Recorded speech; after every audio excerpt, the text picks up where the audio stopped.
Dinipensahan po ng abogado ni Vice President Sara Duterte ang hindi nito pagsipot sa impeachment proceedings sa Kamara. Sa panayam po ng programang ito, sinabi ni Attorney Salvador Paulo Panelo Jr. na pre-judge o nahusgahan na sa pagdinig ng House Justice Committee ang Vice-Presidente. Ito raw ang rason kaya walang balak sumipot sa Kamara si VP Sara dahil aapihin lamang daw siya ng mga kongresista. Handa naman daw ang Vice na harapin ang mga akusasyon laban sa kanya. Pero gagawin niya lamang ito kapag naiakyat na sa Senado ang paglilitis sa impeachment. Tinawag ding puro kasinungalingan ni Panelo ang mga paratang ni Ramil Madriaga sa Vice. Matatanda ang inakusahan ni Madriaga ang Vice ng pagwawaldas ng confidential funds sa loob lamang ng isang araw. Pumirma rin ito ng bank secrecy waiver para makalkal ang bank records niya. Gayunman, kumpiyansa ang kampo ni VP Sara na wala rin daw itong mapapatunayan na kahit na ano. Di nakakagulat na puro kasinungalingan na naman ang sinabi niya. Ano bang sinabi niya? Ginamit daw siyang dummy, tapos yung mga bank accounts pinangalan daw sa kanya. So kapag sign ka ng waiver, anong mapapatunayan mo? Ang mapapatunayan lang doon is nasa pangalan nga ni Madriaga yung accounts at kung ano yung laman ng mga accounts at labas-pasok. Pero whether makokonekta mo yun kay Pangulong Duterte or kay VP Sara, paano mo papatunayan yun? Hindi naman makikita yun sa bank account documents. Yan nga po ang tinig ni Attorney Paulo Panelo. Samantala, naniniwala po si House Ways and Means Committee Chair Miro Kimbo na dapat suspindihin ang excise tax sa produktong petrolyo. Una nang sinabi ng Finance Department na nag-aalangan silang gawin ito dahil mas maraming mayayaman daw ang direktang makikinabang kaysa sa mahihirap. Pero ang giit ni Kimbo, bagamat walang sasakyan at hindi nagpapakarga sa mga gasolinahan ng mahihirap, direkta pa rin silang apektado ng taas presyo dahil nakadepende sila sa mga pampublikong transportasyon at apektado rin ito ang pagsipa ng presyo ng mga bilihin. May makikinabang ba rito mga mayayaman o middle class?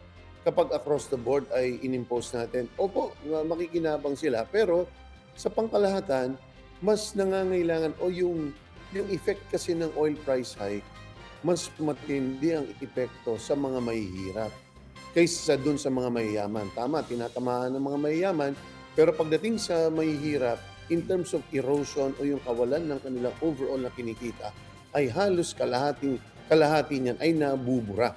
So sila yung kinakailangan talaga natin pagsakripisyohan. Yan nga po ang tinig ni House Ways and Means Committee Chair, Representative Miro Kimbo. Samantala, pinamamadali na ng Kamara ang pagpapatupad po ng National ID Program.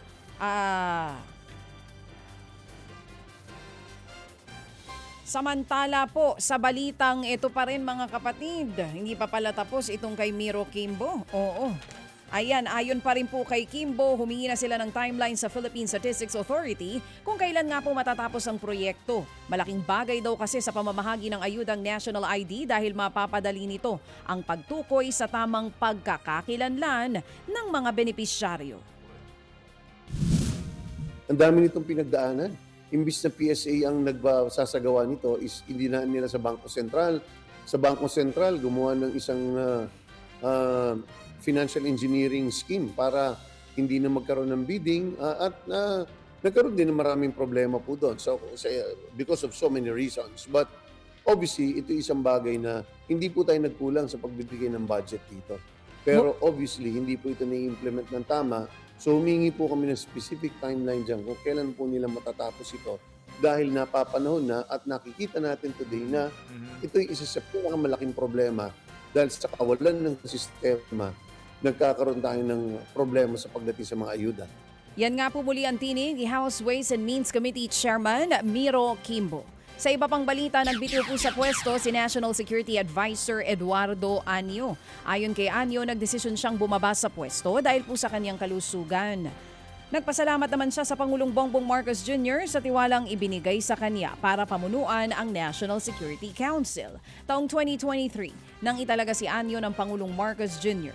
Papalit kay Anyo ang dating AFP Chief of Staff Eduardo Oban Jr. Graduate po si Oban ng Philippine Army Academy Class of 1979 at naging hepe din ng Visiting Forces Agreement Commission. Mga kapatid, para sa iba pang mga balita at impormasyon, sundan niyo po kami sa X, Instagram, Facebook at syempre sa TikTok, True Network PH. Mag-subscribe din po kayo sa aming YouTube channel, True Network. May website din po tayo, truenetwork.ph, at pwede niyo rin po kaming mapanood sa Channel 19 ng aming True FM TV. Lagi pa rin makinig sa radyo dito po sa 105.9 True FM dahil dito, laging true sa'yo, kapatid. Dito tayo sa totoo, tunay at tapat.